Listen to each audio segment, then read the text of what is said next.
শুভ দুপুর। সুমনার সংসারে সবাইকে আমন্ত্রণ আর অনেক ধন্যবাদ। আজকে দুপুরে চিংড়ি মাছের কষা করেছিলাম, তো ভাবলাম তোমাদের সাথে একটু শেয়ার করি। তার জন্য সব কিছু রেডি করে নিয়েছি। চিংড়ি মাছ, পেঁয়াজ, টমেটো, আদা, রসুন, তারপর গুঁড়ো মশলাগুলো সব কিছু মিশিয়ে একেবারে জল দিয়ে কিছুক্ষণ ভিজিয়ে রাখলাম। তারপর পেঁয়াজগুলো ভেজে নিয়ে একটু লাল লাল হয়ে যাওয়ার পর একটু রসুন বাটা দিয়ে দিয়েছিলাম।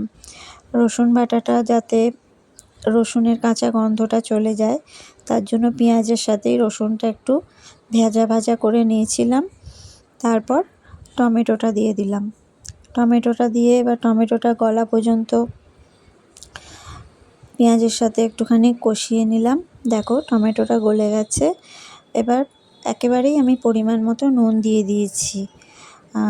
পরে আর নুন দেব না, এখনই পরিমাণ মতো নুন দিয়ে দিলাম। আর চিংড়ি মাছগুলো যেহেতু আমি আগে ভাজিনি, তার জন্য পেঁয়াজের সাথে টমেটোর সাথে একটুখানি ভাজা ভাজা করে নেব। তারপরে আদা বাটা দিয়ে দিলাম। তারপর গুঁড়ো মশলা যেগুলো জলে ভিজিয়ে রেখেছিলাম সেটাও দিয়ে দেবো। এবার চিংড়ি মাছটাকে কিছুক্ষণ কষাবো।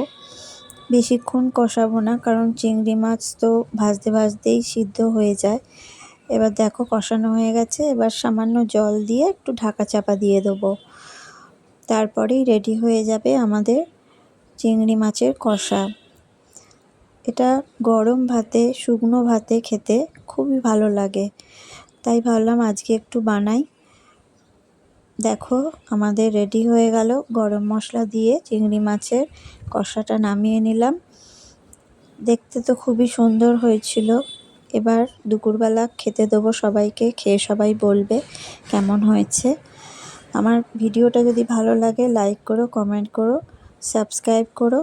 ধন্যবাদ বন্ধুরা।